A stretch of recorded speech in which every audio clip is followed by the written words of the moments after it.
We are live from the garage. How is everybody tonight? Tonight, guys, we are going to have a very, you didn't have any sound on the song. See, guys, I'm not using my normal eCam thing. I don't know what happened. That's all right. Because you got to see the little graphic and the lyrics. You know the song. You know how it goes. Just sing it. Just sing it. So hopefully everything else gets better from here, because live from down under, we have the one and only Per Scientology Audit. Come on in here. Check her out.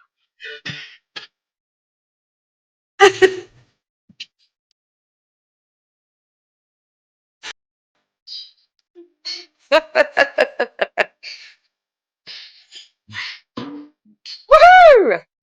That's Good right. morning. Oh my goodness, guys! I couldn't resist. What that is? This is a real Outback walkabout. Find your spiritual self hat. If you don't have corks hanging from your hat, you're not a real Aussie. That's it. I got told I had to do it, so here it is. But I can't see, so I'm taking it off. Okay, we're gonna just put on the regular one. It's all good. Ree is in the house. Hey, Ree. I'm gonna be on with Ree on Monday. So I'm getting a whole tour of Australia here with my Aussie friends. I'm very, very excited. I have never been to Australia, to either side. I'm so grateful, because we want more attention on Australia. There's stuff going on here, and it needs to be spoken about. You know, I'm just going to shut my door. Okay, go for it. Well, as you can see, my horrible bathroom out there. Hey, listen, you have a bathroom. That's the good news. Yes, exactly. Yeah, no, I'm grateful for my bathroom, and I'm grateful to be here. Thank you for having me. Oh my goodness, I'm so happy to be on with you. Get out of here. So, guys, this is what we're going to be talking about tonight, which is super important. As you know, on my channel, we've talked a lot about America, but just in Scientology in general. And the history of Scientology in Australia is kind of a weird one, right? So he went to Australia like after sailing around and landing Flag Land Base in America in the 70s. And then Australian Scientology kind of popped up when? Actually, he first came to Australia in 1955. Okay. Yeah, as a psychological science. Ooh. And he bragged that Australia was going to be the first clear continent. Yeah. Right. And loads of people started complaining. They were getting like schizophrenia and just going troppo. And so they did the Anderson report, which you might have heard of. Okay. It's the Anderson report. They did a big inquiry into it and everything. And it's available to read online. It's quite interesting, because they talk about how it's people getting hypnotized and all of this. So right. They called it out for exactly what it was at the time. Yeah, exactly. This is a massive cult. Yes, exactly. Yeah. So, and the result of that was that Victoria, the first church in Australia was in Melbourne, in Victoria. And so Victoria passed a law which required psychological practices to be registered. So Hubbard didn't like that. But they also banned like the use of e-meters and teaching Scientology for money. So that prompted, apparently that's what prompted Hubbard to change it to a religion. So, yeah. Right.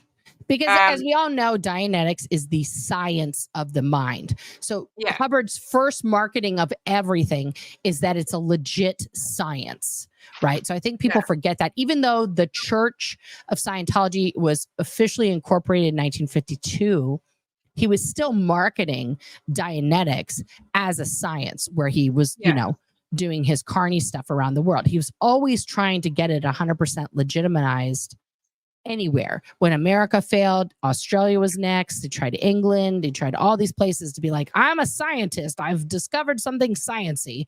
And everybody's like, sir, no, that's not it. Please stop trying to make fetch happen. Like, that's not. Yeah. So then for a while, wasn't Scientology illegal? Or was it? Yeah, so they made it illegal in 1965, and that was it was banned in Victoria for 8 years, South Australia for 5 years, WA for 4 years.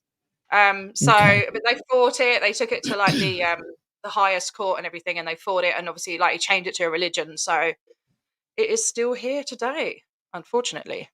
Right, because they just sort of stayed. They didn't leave when they got declared illegal. Even though they were a religion, they didn't have religious status. They were just like, we'll stick it out. We'll just we'll wait. Yeah. He wasn't backing down. Definitely. Oh, no. Well, Australia is one of the few places where they had a cadet org because it was a Sea Org hub. Yeah. They had the cadet org and one of the RPFs on the planet. The RPFs on the planet, the Rehabilitation Project Forces, were in Los Angeles, Clearwater, England, the EU, which was Denmark, wherever that was, Copenhagen, and then Copenhagen, thank you, and then Australia. Those were the and 5 places. Did Johannesburg? They have a sea. Did they? Well, I think they have now. Joburg RPF too. But I mean, the only reason I question mark that is because when I was on the RPF, there was like all these people from South Africa on the RPF with me in Los Angeles. So I think they might have stopped it there kind of earlier. Also, there weren't a tremendous amount of Sea Org members.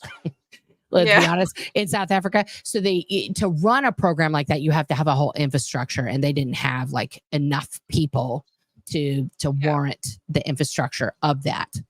Right. Yeah. But Australia did. Australia was a big hub of Scientology for many decades. Yeah, well, they're still a big hub. I've got it all written down here. Yeah, give it. Listen, this is why you're here. You're the Australian. You and Ree are the Australian experts. I got you. So we call it. I don't know how they say it. What do you call it? The Australian Saint Hill, the Saint Hill thingy. Anzo. So so it's AOSH Anzo. That's how it's spelled. AOSH, so the Advanced Organization Saint Hill at Australia, New Zealand, Oceania.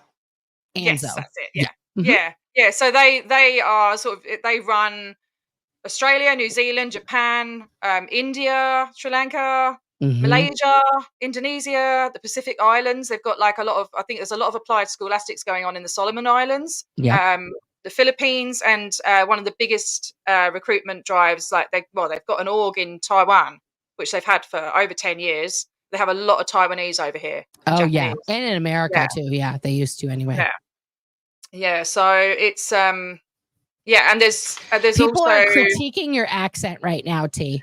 Let's before we jump into Scientology mumbo jumbo, let's get to know our friend here, T. Where are you from? Tell me your life story. No, just where are you from? I'm a bit of a mongrel. So I grew up in Glasgow. I used to have a Scottish accent. I lived there till I was 14. Then I lived in England until I lived in England for ages. So hence the English accent. I actually got bullied at school for having a Scottish accent. I got picked on. So I put on an English accent and it stuck. So the first time I came to Australia was in 2007. Yeah. And I fell in love with it. I'd never felt at home in the UK after leaving Scotland. I still feel at home when I go back to Scotland. But yeah, I never got on in England. Had been through a lot of trauma. And I think maybe that's why I don't like being there. But also that's probably because you're Scottish. I mean, let's be honest. People joke about it, but there is a big beef still right now between Scotland and England. Like, I was a victim of it. I got bullied for it, you know. Yeah. So, no. Like being Scottish is like equivalent of being like, like a criminal here. I mean, it's just, no. Yeah. It's bad. It's bad. But I love the Scottish accent. I'm sure you've heard me do it, bastardize it many times. But yeah, it's funny that people, in England are so mean about if you're from different areas of England, let's be honest, like someone from London hates people from Sunderland. Yeah, you got the northern monkeys. Liverpool, Yeah, you got the northern monkeys and the southern fairies. Yeah, they're just all. But it's the same. It's the same everywhere. I mean, like, let's be honest. It's the same here in America. People in New York are like, we're the only Americans. And then you've got the South and like all their different accents. And then the Midwest with their weird stuff. And then you got the West Coast people, so it's all very tribalistic wherever you go. I mean, even in Australia, I heard the only Australian joke I've ever heard in my whole life is like, it was like some giveaway or something, and they were like, first prize is a trip to Perth, and everyone's like, oh, what's third prize? Because we're kind of like, so Western Australia, it's such a huge state. It takes up almost half of Australia if you look at it on the map. And we're sort of, it's like Western Australia and then the eastern states. Like there's a divide even in Australia. It's a very sparsely populated state. It's very slow, and the shops aren't open till 11 a.m. on Sundays and stuff like that. So they call it like WA time, we're behind. So yeah, there's we are apparently very different. But then there's like the rest of Australia and Melbourne and Sydney, or Gold Coast, and everyone else is like, oh, you're from where? That's fun. Yeah. And people fly over, like people go, I'm visiting Australia and I'm going to be in Sydney, we should meet up. And it's like, dude, it's like a 5-6 hour flight, That's like people going, I'm going to be in America. I'm going to be in Brooklyn. Like, okay, well, have a great time. I've never been. Like, I'm across the country. Yeah. But yeah, like I think that there needs to be a bigger voice over here, and I'm also going to start like kicking up a fuss about other cults in Australia as well, because there's up to 3,000 cults here. What? Yeah, there's loads of stuff going on. It's like a Korean there. Cults. Yeah. There's a lot of there's a big Korean cult going on at the moment. I can't pronounce it. Is it the Moonies or something else? No, it's something beginning with S. I can't pronounce it. Is it the 7M TikTok cult? I haven't watched that yet. Oh God, you got to watch that show. Yeah. I watch every cult show that comes out. It's probably not good for my mental health, but I love it. Because what's interesting to me when watching those is that, like, as a survivor of a cult, right, growing up in it and everything else, you see the commonalities, and then you also see these people who clearly started a new cult after like doing 2 things in Scientology and were like, I could do this. And then they just fucking go like NXIVM. That guy in Scientology was like, you know what Scientology needs? A harem of sex slaves. I'm gonna do it. Like Sextology.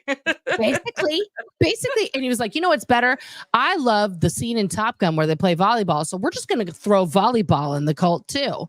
And now perfection, right? I mean, it's just like, what is going on? I don't, I mean, I understand it now after doing a lot of research on cults, and I don't remember that scene. The volleyball scene in Top Gun. Oh man. It's been a long, long time, and I don't really want to watch it. I don't watch his movies anymore, but I mean, because I'm an '80s baby, we all watched that movie like 100 times. We all thought that our first sex time was going to be like that scene, with the music and the wind machine. It was very disappointing. Everyone's let down. Fuck you, Tom Cruise. Like fucking lying to us like that. I know, right?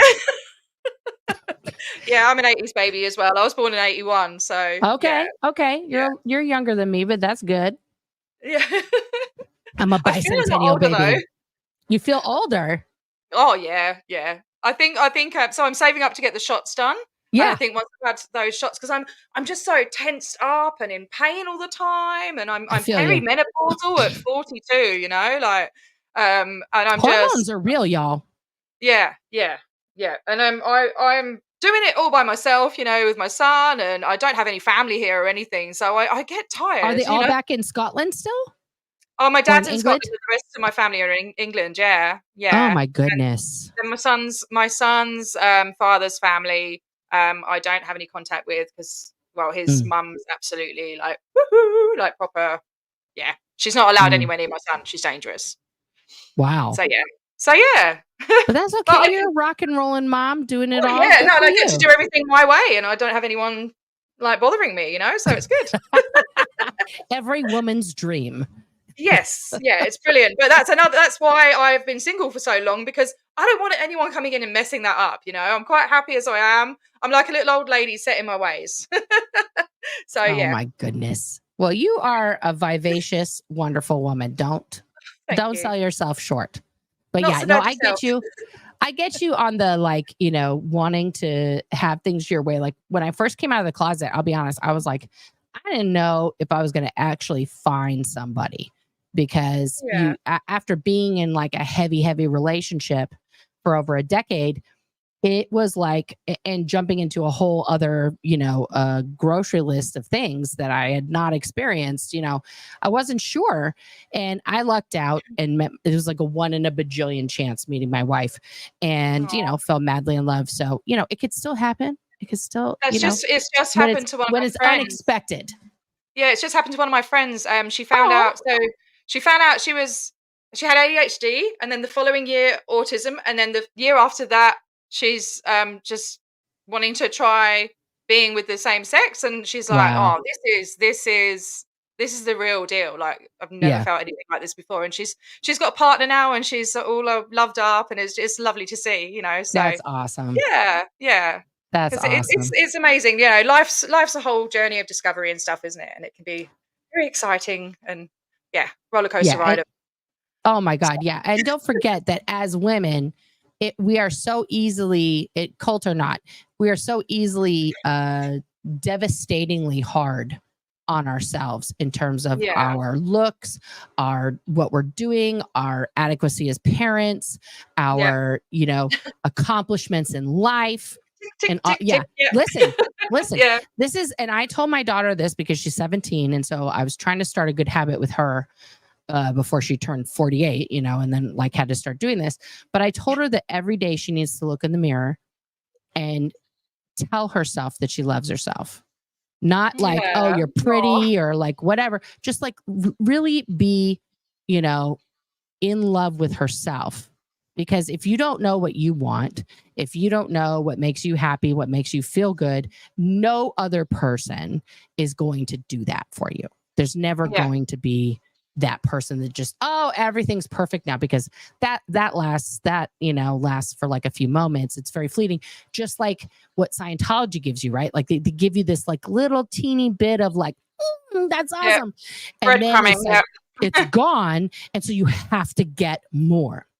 Or you tell yourself it's your fault and you have to get more in order to become better, in order to keep evolving and things like that, So it's a wild ride getting old, and hormones and all the things. I mean, it really is. It's totally nuts. But it's just another chapter. It's just another chapter in life, and you just, once you get used to it, you're like, well, this is it, and like just live your best life, 100%. Now let me ask you. Just have a swig of my Captain Davies tears. Get some of Captain Davies' tears. I love that so much. That's amazing. But what I want to say, what is the most? They taste so good. What is the most pressing problem right now in terms of Scientology in Australia? Like, what's the biggest deal happening? Well, I've noticed, I think because they've got these, so the first Ideal Org was in Melbourne, and that was open in 2011. Obviously they've got like the whole Sydney thing going on. There's, I think, three or four buildings there. They've got obviously the headquarters, then they've got, which is huge, Chatsworth. Then they've got a big church, and then they've got the old headquarters, which was I think it's probably still is the RPF. And they've done it all up and put a silent birthing unit in there and everything, and that's like in West. So they've got 3 or 4 buildings going on there. They opened the Ideal Org here in Perth. They had like a small crappy place in the city centre. It was like above some shops or something. They had that for like, I don't know, over 40 years. So they opened the Ideal Org in Perth in 2018, I think. Wow. And it's just they're starting, like Aaron said they were going to do, they're starting, like, they've got more bodies on the streets and stuff, and they're doing all the whole promoting, putting leaflets in people's letterboxes. And I've there's not really, it's very quiet in Perth, so that's why I've decided to sort of try and branch out. I mean, it's very expensive to fly domestically within Australia, but even if I go to a different org every 6 months, so odd to me that they haven't fixed that problem, right? It's like, you're gonna do it. There's a lot of miners here and stuff, and you've got, I don't know, they use, I don't know, but it's actually cheaper to fly internationally than it is within our country. So that's why a lot of Aussies go on holiday to Indonesia. They go to Bali. because it's like, it's so much cheaper. Like you can That's get a hotel and a crazy. flight and everything for the cost of a flight across Australia. Yeah. Like, I'm going to Japan. It was only $50. Jesus, yeah, that would be. I wish it's probably about $1,000, but yeah, maybe 2,000. I'm not sure. My son wants to go there. I will take him one day. But yeah, I feel like there needs to be more. I feel like Anonymous were doing a great job, and they said, "Oh, we won't give up and all of this," and they kind of did. And I'm like, "Come on, let's get it going again. What's going on?" I mean, I talk to people about it, and they're like, "Oh, there's only like 1,600 members in Australia," and I'm like, "But they still matter. You know, every single person matters." And if I was in there, and I especially if I was a child or whatever, I would want somebody to help me. You know, I'd want somebody to be on the outside there for me. So, yeah, that's what I'm trying Aaron to do. and I and Serge have said that so many times, that the difference between the protests that happened in the 90s, Anonymous and things like that, is that there are troves of people internationally now, like yourself, Ree, you know, Alex in England. There's so many people just all around the world that are smattered around the world. And of course, here in America, that are not only talking about it every day, protesting every day, but like if somebody walked up to you or another protester and was like, please help me. I do want to leave. Like, I don't know where else. I've just seen you. Can you help me? Yeah. Your answer would be? Call the SPTV Foundation. But would you help that person? Would you be like, come with me, get in my car? Let's go. Yeah. I'd be like, I've got 2 spare bedrooms. You know, if they needed, if someone needed, like they were like there and then, you know, wanted to come and said like, what do I do? And that's the difference. That's the real difference, is that there weren't anybody for us to turn to, for us to reach out to, or get like community with, or get information from, or just get any sort of like love and camaraderie. Do you know what I mean? Like it just became like so hard. In everything we did it on our own. Now, granted, the internet is a wonderful place, and it is much more prevalent now.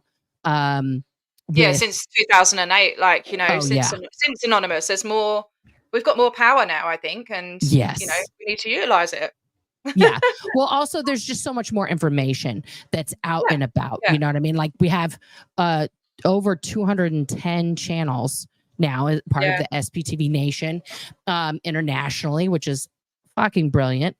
And to see you out there in Perth and Ree on the other side of Australia, you know, talking about it, telling people about it, you know, but you guys are the only two in Australia. You're the only two with YouTube channels that I know of. I don't want to insult anybody else that's in Australia that's like, hey, I'm also here and I'm telling people about it. Like, that's good. I want there to be more people, because you need help.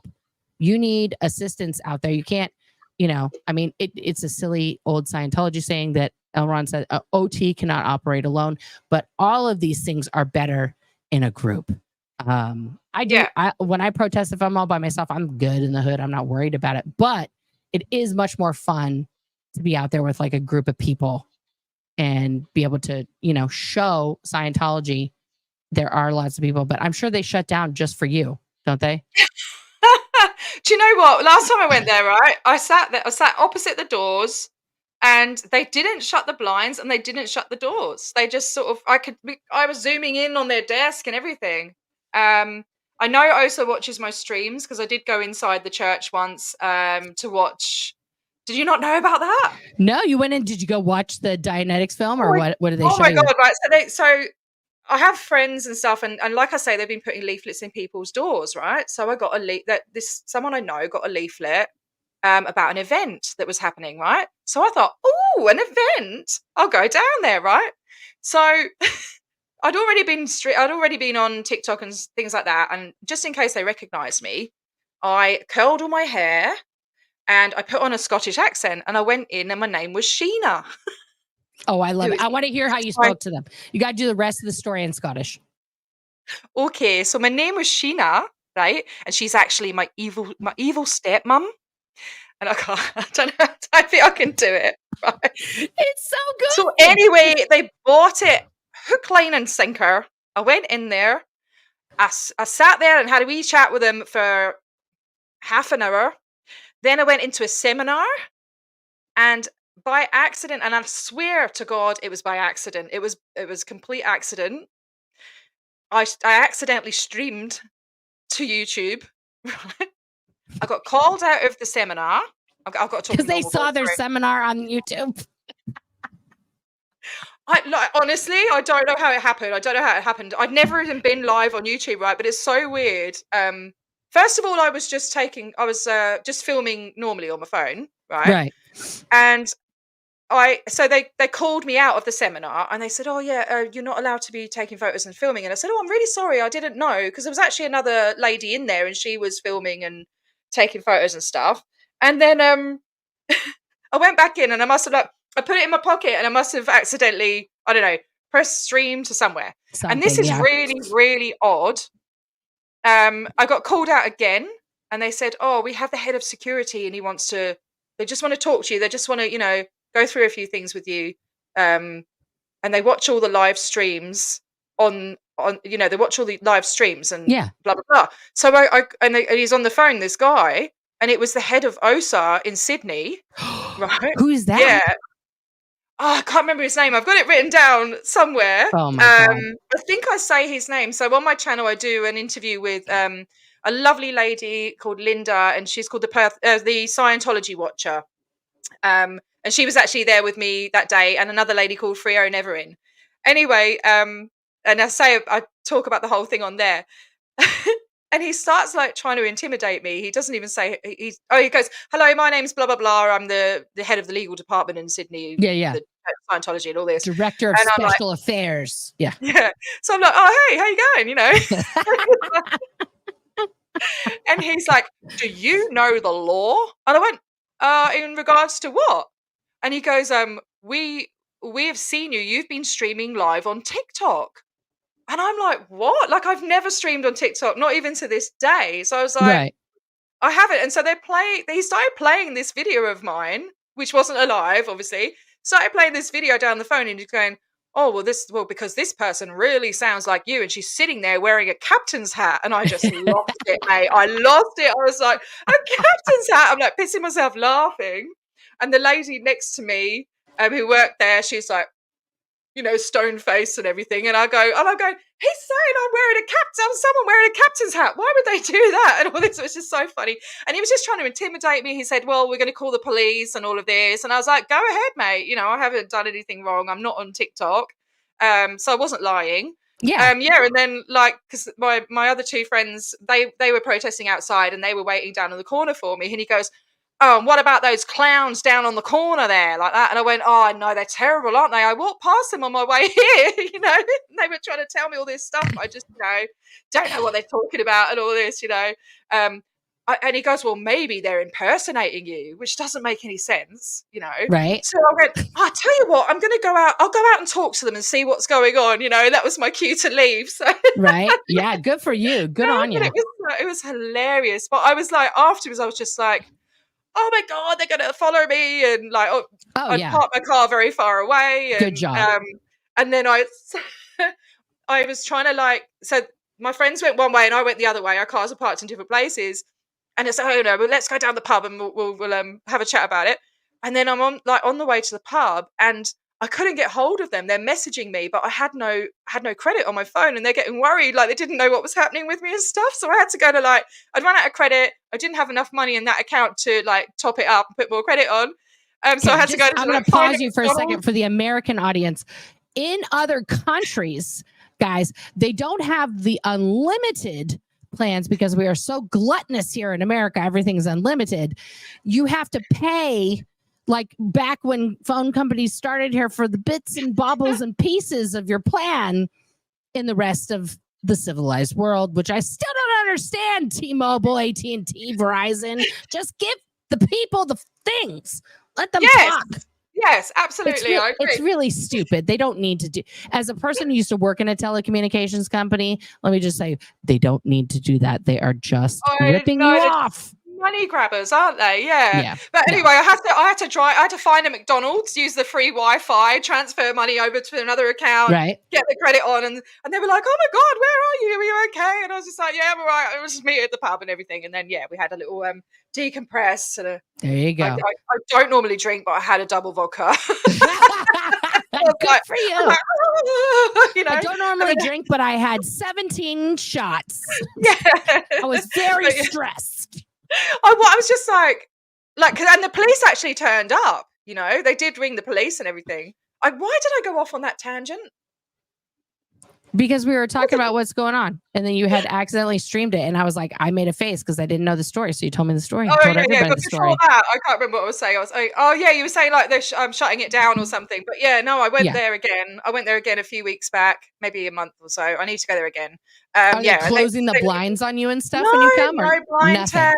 No blind. No. I'm sad. What's going on, Australia? I know. I was very disappointed. Disrespectful.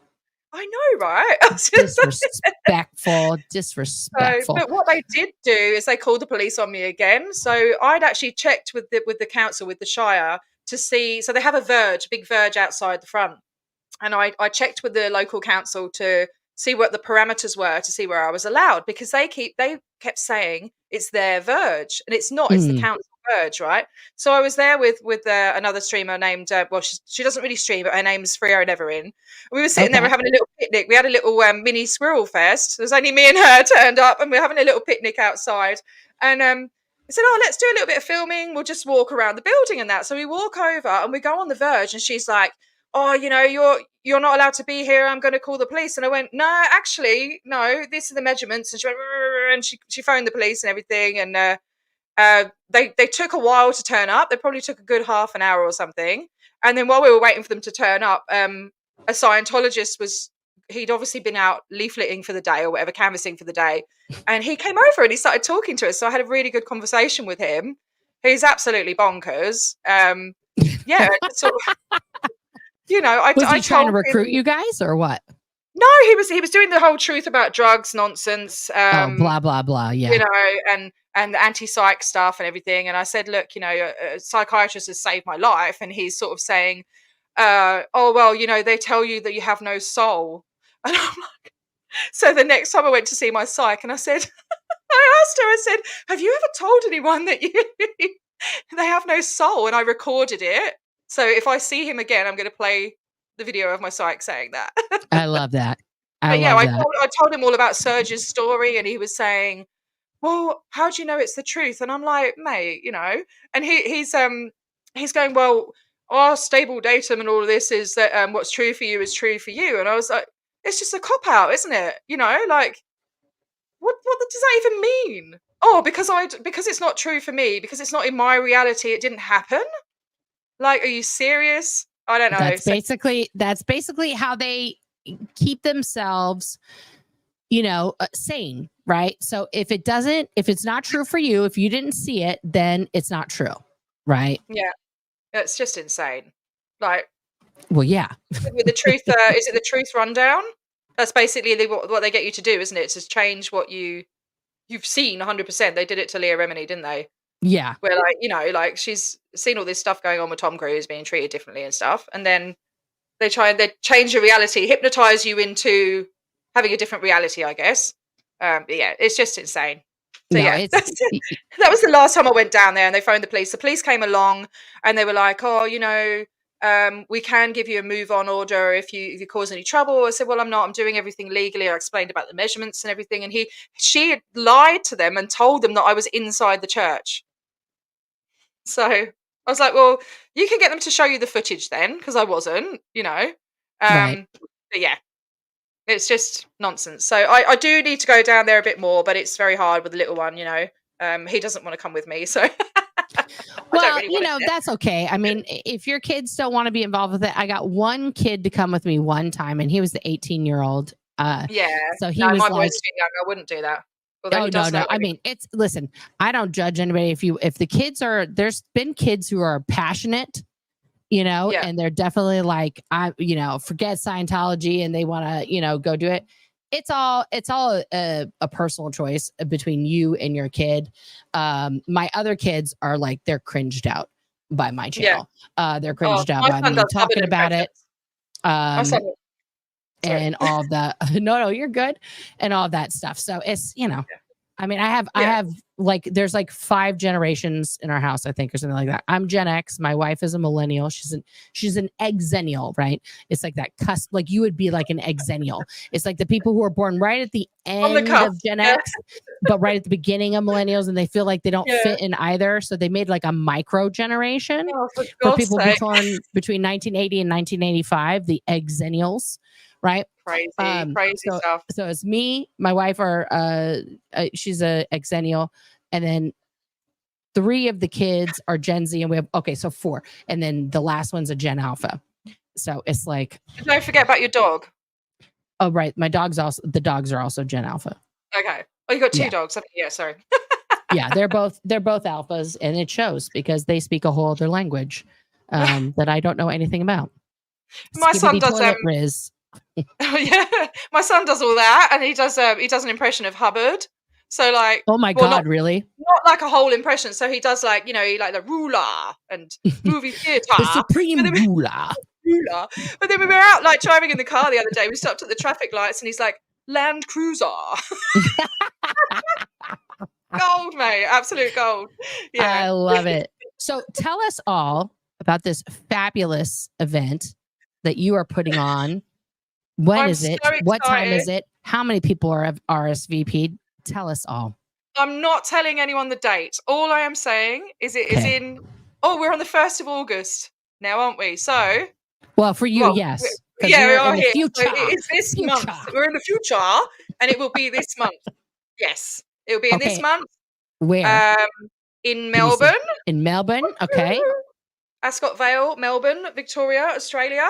I just decided a couple of months ago, I was like, not much going on here in Perth. Apparently there's 100 members, but according to an inside source, there's only, it seems like there's 25 members. Oh, wow. Like active at any time. So they'll have meetings and they'll get in like 100 for meetings from wherever. I think they might only have like 2 auditors there. Mm-hmm. It's a family-run org as well. Anyway, I'll go off on another tangent. So I just thought not much is going on here. I want to make an impact. I want to like sort of try and get the Aussies together, get it going here, get a voice down under. So sod it, I'm going to go to Melbourne. And I just sort of started mentioning it. And then I was like, I'm just going to try and get some people. And it's actually we've got quite a good crowd now. We've got some how many approximately have you got? Around sort of 10 to 12 at the moment. There's a few that aren't totally confirmed yet. But yeah, it's going to be the biggest protest against Scientology in Australia for 16 years. So if there's any Aussies there watching, please come and join us. Email me, perthaudit@gmail.com.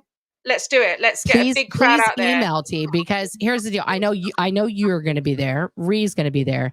And the fabulous, badass Miriam will be there. We've got Miriam Francis coming. We've also got Kirsty, who's in the chat. I'm just checking. We've got Kirsty. We've got Cherokee Joy. She's coming as well. Swedish Lena's coming. We've got quite a few people. Sorry, my memory's crap. So no, it's all good. Yeah, this is very exciting. If you guys want or have a way to get to Australia, guys, if I had, first of all, my wife already told me that I'm not allowed to go by myself. So if I go to Australia, I'm bringing my wife. Neither of us have ever been. Neither of us have ever been. There is a room here with your name on it, mate. Honestly, yes. Oh my God, I want to go so bad. Yeah, I'll show you the sites of WA. Yeah. I mean, I told you, the royal you, the crowd, that, in addition to starting my second channel, I do want to take Oh No Nora on the road and just visit as many orgs as I physically can between now and this time next year.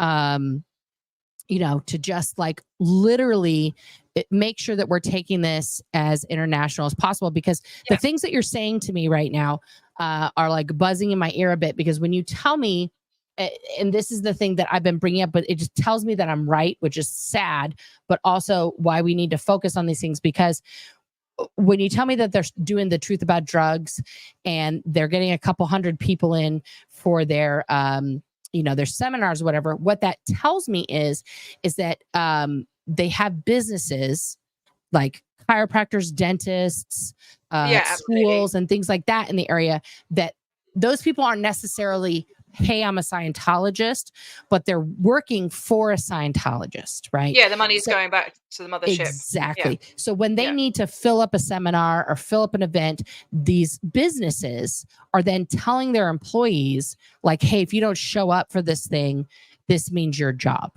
Which, of course, in this country, in my country, that's illegal. I don't know what the laws are in Australia on. Since when do they care if it's illegal, though? Right. I mean, right. They do these things anyway, and people believe it because people want jobs and they want a good paying job. And if their job is good paying, they're gonna be like, okay, I'll go to this stupid seminar. Yeah. For my boss's religion or whatever, and fuck it, like I'll just spend that half an hour or whatever in my life so that I don't lose my job. But what that tells me is that, like, my theory, because everywhere Scientology is shrinking, everywhere looks like Perth, Australia right now, right? Like we see it every night on L. Ron Hubbard Way. There's just nobody. No, when I was a kid and when I joined the Sea Org, you couldn't find a parking on L. Ron Hubbard Way. It was just hordes of people walking everywhere, and I know it was the same in Australia. The Sea Org walking down the street and everything. It was rife, and now it's dead. And I don't know how Miss Cabbage gets away with it. Well, he's hiding it with propaganda, but he first of all, he continues the real estate scam worldwide, which is, hey, we're going to open this ideal org, fundraise the people to death to buy the org, then fundraise to renovate the org. Then when the people finally move in the org, they have to then pay a mortgage back to the international landlord on a building that's been paid for twice. How are they putting up with that? How can they've paid for it and then they're doing a mortgage as well? I don't get it. Because no one questions what you're demanded to do by international management, or you are a squirrel, you are an SP. That's just death, right? Yeah. So they continue that. And then, because all the OTAs have done the whole bridge again, right? Yeah. Now they're just going to go back to the beginning. Everybody needs to now become a Dianetics auditor for real, new standard tech on Dianetics, of course. And now they're doing that where they're, got the volunteer ministers out everywhere doing pinch tests like back in the 80s and getting Dianetics out. And that is the scary part, because the one thing that L. Ron was really good at, I don't understand it, just, based on his physical appearance and his cadence of talking. His choice of suits. Right. And his suit. I mean, the guy was not, he wasn't Tom Cruise. Attractive. No, he was not attractive. He was not attractive, but he was very successful at being confident. He was a confidence man. He walked into that room. He's going to tell you a fact. He's going to figure out what's wrong with you because he was great at cold reading, Yeah. And then he would just blow people's minds by figuring out their problems just by listening to them and, talking to them for 5 minutes. And then, he was a master hypnotist, So absolutely. Absolutely. So the fact that they're rewinding the clock back to the beginning con and developing more con artists, Carney Barkers in public, that is scary because let's face it, it's 2024. Raise your hand, put a 1 in the chat if you have no problems. We're not going to see anyone. Because everybody has a problem. Everybody has their quote unquote ruin. Exactly. Which Scientology will find and try and, shove down your throat that they are the only ones with a solution for that. Yeah, and they have courses on absolutely everything. Cherokee doesn't have any problems. Cherokee. Oh, that's nice to hear. That's Joy. Joy's coming protesting with us. Yeah, she's great. Joy, thank you for not having any problems. You are a model. Joy is so easygoing, man. I don't think she has any problems. I believe her. Nancy says 9 gajillion. Yeah. -1. Yeah. -1. I don't even know what that means, Gerald. I know, right? I wish, we're sitting here, I wish I had -1 problems. Is there something? Is that celery? It's like negative calories. Now it's just negative problems. What is that? Ew, celery. You don't like? Oh, that's right. We talked about that. Your fruits and veg are not your. Oh no, I love veg. Love veggies, just not celery. just not celery? Yeah. Why? The crunch, or is it just it's such a strong taste, isn't it? I'll put it in things like when I make soup and things like that. But yeah, celery by itself, it's no, sharp. not for you. No. See, I'm always interested in the tiny things that people will just tell me when we're talking to the internet. It's like, I don't like celery. Like, okay. I mean, that's just you know, I love it. I love it. I love it. These are things, you know, to know about people. Like, make sure I don't send you a bunch of celery or something. Very I mean, important, valuable information. Yeah, crucial, crucial. Wait, what is this? What is this, Gregory? In computer programming, 1/2's complement is the maximum number possible. I don't know what you just said. That was way too nerdy for me, Gregory, but I love you and thank you for being here. Gregory's amazing. He lives near the Johannesburg. He lives near the castle in South Africa. I believe it's the castle. Okay. I'm hopefully going to have him on. Yeah, I'm hopefully going to have him on at some point. He's got some amazing stories. I agree. Celery is good in a Bloody Mary. Agreed. Oh, Bloody Mary. What is with the Bloody Mary? Why is tomato? You don't like a Bloody Mary? Oh, no, it's disgusting. Such a strange combination. Yeah, no. It's a lot. It's basically, it's like somebody was like, I need vegetable juice, but I want some vodka. So. Oh, hello, Caroline. Sorry, I just saw Caroline's message. It's very sweet. I love you too. See, everybody is giving you so much love in this chat. Are you crazy, T? I haven't really looked at the chat. Sorry, guys. That's okay. That's okay. Joy doesn't like lettuce.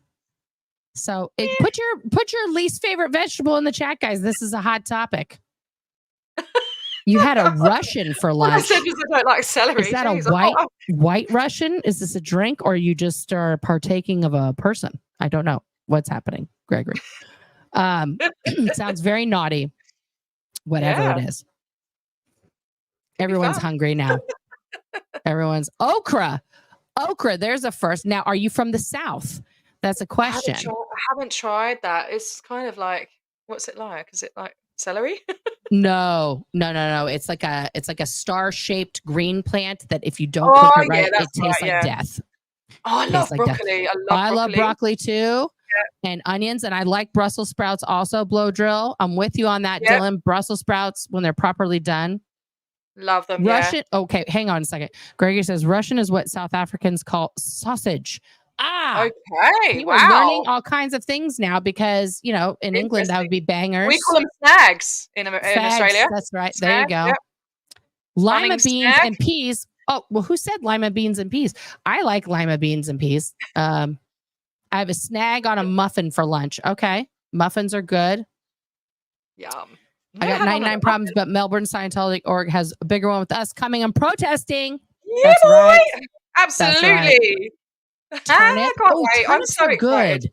I got to get some turnips. Thank you for reminding me. Artichokes. Turnips are good if you're doing the keto diet. You can roast them like potatoes, and they're kind of like roast potatoes a bit. Yeah. No. Yes, absolutely. Yes. I haven't had an artichoke in forever, except my wife and I went out for date night to the restaurant that we had our very first date at. And we decided to split this chicken dish that had chicken and veg, but then we got the appetizer of this roasted artichoke that was like dipped in, it was like roasted in this butter sauce, and then it had a dipping thing too. So we each got, like, they cut it in half, so we each got a half. Yum. It was so good. I haven't had an artichoke in forever. You have to get the recipe and do it on your like food thing. Right. Oh, yes. Something Southern like that. Fried okra is amazing. This is true. But also everything from the South is fried in bacon fat. So it's automatically good. It's you could fry my hair in that bacon fat. It would probably taste good.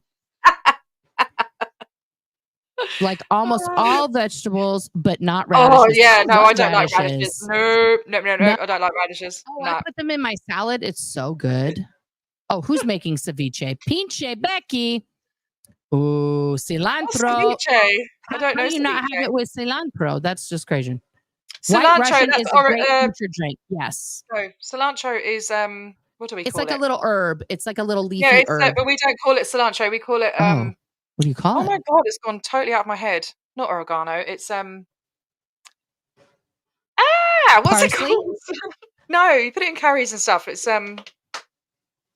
Far out. I used to use a lot of it. I can't remember. It's gone out of my head because What I have is to. fufu? Coriander. That's it. Coriander. Coriander. Okay. Yeah. What is fufu? Fufu. Ooh, that sounds. I don't ominous. know what fufu is. I'm gonna have to Google that. I love peas. My mother-in-law hates peas. So like Thanksgiving, I make peas just for myself, and she just looks at me like, "How dare you?" Lima beans. People hate on lima beans. They are good. You just like my mom won't eat Brussels sprouts because her mom, my grandmother, would like she boiled everything within an inch of its life. So her whole life was just like mush, disgusting, no seasoning. Like that, doesn't it? Yeah, no, but they're good. Liver, Nancy. Liver is not a vegetable. Yeah, right? That is not a vegetable. My goodness. Coriander. Everybody was shouting it out for you here. That was it. Coriander. Yeah. I just totally, when you got to think of something and then it just goes. This is very true, Indigo Twin. There is an enzyme that makes cilantro taste like soap. I did the 23andMe forever ago. And that is a gene that like if you either like cilantro or it tastes like soap. Yeah, it doesn't taste like soap to me. I love it. No, I love it. When I make a curry, I put loads in there. Yeah. Yeah. Everyone's here now talking about the cilantro. Yes. Thank you, Pinche Becky. So lima greens are delicious if they're cooked correctly. I've never tried them. Gregory, where are you? Are you in Russia? No, he's in South Africa. Oh, you're in South Africa. All right. So coriander is called Dania. Interesting. Cool. Okay. I love learning about different countries. Absolutely love it. Different cultures. Gregory, which part of South Africa are you in? I only know how to say terribly awful swears in Afrikaans. I apologize. I will not. I was on the RPA with some South African people, and I wanted to learn. I love learning to swear in other languages, like calling somebody. Yes, me too. Yeah. Dag. What a dag would, you know. I know something quite rude in Portuguese. Oh. Vai mamar. Oh no, hang on, that's a nice one. No, it isn't. Vai mamar na quinta pata do cavalo. Means go suck on a horse's fifth foot. Or go suck on a horse's fifth leg. Wow. Well, like in Afrikaans, you don't say like "fuck you." You say, "Yoma buck for rhinoceros," which means your mom bends for rhinoceroses. Or my favorite one, "Yoma skot my honkling held," which means your mom owes my dog change. Your honkling held. That sounds awesome. I love it. But it's like so guttural. I mean, it's the same thing. I had a friend from China, and like again, you don't say like a swear, right? Just like we in America and the English language is just fuck, right? Just all the fucks. But in these other languages, it's so poetic to give someone like the bird, the poetic bird. Yeah. And like in China, it's like you are the dung of a tick on a rat in the sewer. It's just like definitely poetic. It's so visual too, that stings. Has more impact, doesn't it? Definitely. Oh, it 100%. It 100% does. But see, like in Scientology, you can't. We were talking about this the other day. I was talking about it with Eric Ritter. You don't say like to your friends. You don't say like, "Oh man, I love you," right? You don't. He said his parents never told him they loved him. Yeah, like his parents would make him call them by their first names. My dad tried that with me. I was like, "Go fuck yourself. I'm not, your name is Dad. Get over it." But it's this big separation of like you cannot show affection and love because it's just like down tone, and you cannot also at the same time show anger because that's also down tone, right? So you're just stuck in this little window of like trying to be like, yay, everything is great, and just like take happy whatever robot, punishment. Basically, yeah, happy robot. Yeah, a happy robot. Yeah, that's a good description. That's Sounds a good awful. description. Now, you didn't grow up with Scientology. Did you grow up with anything fun? Any other cult adjacent religions? Not in a cult, but my entire family, including one of my sisters, only one of my siblings, are in like this spiritual group. So my name was chosen by the leader. Oh, and fun. Stuff and they do like this weird. And this is in Scotland. It's worldwide. What's the name of it? I'm not sure I want to say, because if Okay. OSA wanted to find me, they could look me up, because my real name is actually a very unique name that no one would be able to guess. So, well, you don't have to tell me your real name. I just wanted to know the name of the group. Yeah, but I don't know, We'll because talk about it later. Yeah, we'll talk about it later. Tell me later. That's a cult. But it wasn't a cult. Any religion can join. It's No, a cult. it's no, it wasn't. If any of my family are watching, they'd be very offended. But you don't. No, they would. They would actually anytime you want. Yeah. Absolutely. Yeah. Yeah. You have can to go tie when you a want. portion of your money to the people's. No. They're just flamboyant. Oh, they're just like, it's more like a meditation kind of group. But you can do these not rituals, but like things where you can. Oh, so embarrassing and cringy. Sorry. I just think I'm so skeptical of everything. It just sounds like a load of bollocks to me. Do you know what I mean? But good on them, whatever.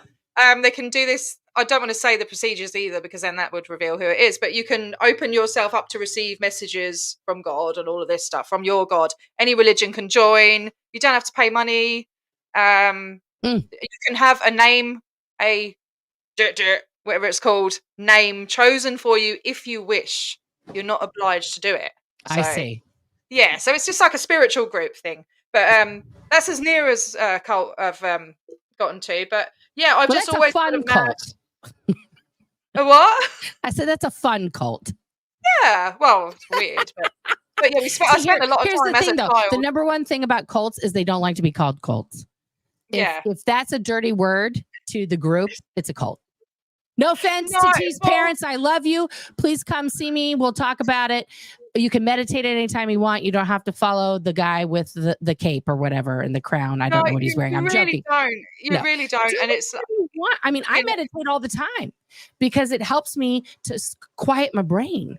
Like I need help to quiet. I believe in mindfulness and in meditation 100%, because I feel like getting in tune with your breath, getting your body to settle a bit, that is it's invaluable, especially in today's world where it's like, hi, how many phones, how many screens, how many things, it's just, I need to do some of that. I haven't done it for a while, so but yeah, going out in nature and stuff. No, I think it's wonderful. I think it's wonderful to be in tune with the world. And by that I mean like the news, because news is always awful. I don't even watch TV. I mean, I'm watching the Olympics right now because I love me, the Princess of America and Captain of the World, Simone Biles. She is a superhuman, and we should all just turn over all decisions to her, as far as I'm concerned. I don't know who it is. Simone Biles. You don't know who Simone Biles is? Nope. Sorry. We are still besties, but you gotta just do yourself a favor, go on YouTube, type in Simone Biles and just watch her gymnastics, because it is a spiritual experience. Gymnastics is pretty cool. She is magic. It's like, you know who Michael Phelps is, the American swimmer who won like 10 million gold thing. Okay. No, I'm so not into sports at all. I never have been. You don't even watch Aussie Rules football? No. No. I love Aussie Rules football. No. You're a sporty person. I am Sporty Spice. I should have known I was gay my whole life. I was Sporty Spice, and she's gay too. But Aussie guys, for the non-Australians out there, okay, and non-New Zealanders, do yourself a favor and Google Aussie Rules football. It is a combination of rugby, soccer, and American football. They had the perfect baby, and it's men with big asses and huge thighs that are just running nonstop. Tiny shorts, I must admit. Yeah, tiny shorts. Ladies, if you are straight and you have not seen Australian Rules football, do yourself a favor. Also, they have womenens, which, by the way, if you're the gay, go watch the ladies. I'm not down with it because they call it ladies rugby. Oh my God. Everyone is like, everyone's turning gay for the ladies rugby teams in the Olympics right now. I can tell you that. As a British person, right? They call it football. Nah, it's not, because I told you it's a thing together, Okay. Well, here's a show for you to watch then. If you want to just watch straight football, real football for you. Okay. For the Americans out here, that's soccer. Okay. But football for the rest of the world. Okay. Watch Welcome to Wrexham. If you've not seen this show, this is Ryan Reynolds and Rob McElhenney bought the Welsh team, Wrexham. Okay. And they have the oldest football stadium on the planet, the oldest football club. And what they have done by buying this team and investing not just in the team and like getting fancy players and new kits and like all this stuff, they have revived this whole town, which was like a mining town. It'd been like, you know, I mean, just poverty hit it again and again and again, mining accidents, all this terrible stuff. Coal mining, yeah, it is so beautiful to watch what's happened to all the people. It is so great. I do love actual football, what I call football, you know, and I did used to follow it when I was younger. You know, I like Man United, and I loved it when Beckham was there and everything. I was right into it there. And then obviously growing up in Glasgow, they're huge. It's huge. It's literally, well, it's religious, isn't it? You know, it's Catholics and Protestants. So I used to be into it then. I had a crush on Ali McCoist from Rangers, and he used to actually sometimes practice in the cricket field across the road from my school, and all the girls would be up at the window, and so I was into it. I was into it when I was younger, but and the World Cup in England, you know, it was just amazing going down the pub, you know, watching the footy and stuff. But since I've moved to Australia, you know, you don't really get it here, and I know everyone's into the Aussie rules and stuff, but it's just, I don't know, I just find it really hard to follow. And they're always changing the rules. They never stop, and they're trying to kick it through the uprights. That's it. That's all you got to know. It's the same rules as rugby, where they can pass it backwards or they can kick it forward, and then they do that dribble thing when they're running, because every 3 steps they have to dribble. Which it's like a whole it's like basketball got involved in footy somehow, and you're like, what is happening? One guy one day was like, you know what we're gonna do? We're just gonna dribble this huge ass rugby ball. Like, that's gonna be awesome on the field, on the pitch. But no, the Welcome to Wrexham, I'm telling you right now, is it's making America fall in love with football, with footy. Because we have our women's team, which has won gold, won the World Cup multiple times. Our men's team has never made it past the quarterfinals ever in the World Cup in the 120-year history of the men's team. They made a women's team in the 90s. We did it within 2 years. Okay. Good ladies. Yeah. Awesome. No. So football is starting to get bigger, especially women's football here. Yeah. Because a lot of the like original gold medalists, World Cup winners have now all started like forming teams. Like Abby Wambach made the LA team and stuff. So yeah, I would say that football is having a worldwide resurgence. I mean, I know the World Cup is always enormous. It's always, it's like equivalent to the Olympics in terms of people's interest in, you know, like what's happening there. But yeah, I guess Australia's soccer team is just like, they don't care. Yeah. It's all about that AFL here. Yeah, definitely. Yeah. I have to show you something. Okay, let's see it. Bring it up. Bring it up. So at the protest, we're still in the process of trying to find out what we're allowed to do. Like, are we allowed to, because it's very different over here. You're not allowed, there's no free speech. So, and you have defamation laws and everything, obviously. So I'm trying to find out whether, you know, what wording am I allowed to put on the signs? So can I put Scientology as a cult, or do I have to put it's a cult? You know? Right, because you guys have very strict rules in Australia about like what we consider the First Amendment here in America and what we can't, what you can and can't say, right? Yeah. So I don't know if we're allowed to do. I think so chalk art you're allowed to do because it's soluble, but there was some people that were protesting, the environmental protesting and stuff, but they were protesting a lot and they were starting to annoy the government. They did chalk art all over a bridge in Perth and they got fined 20 grand. So I'm a bit like, you know, so I'm just waiting for confirmation, but the local police station doesn't answer the phone. And yeah, so I have to go to a lawyer or whatever. But just in case I'm allowed to use a megaphone, I have a megaphone, right? And it does pre-recorded messages. So I recorded a message. It's not going to work now. Hang on. Go for it. You ready? Yes. Oh, please. Keep your TRs in. It's Hubbard. Be gentle. Keep your TRs in. So I thought, you know, if any of the church members come out and they start getting a bit rowdy, be gentle, keep your TRs in. We'll get Hubbard to remind them, you know. Yeah. Now I'm gonna pull up. I just did a quick Google search here because I wanted to see what the rules are there. So this is what the AI overview says.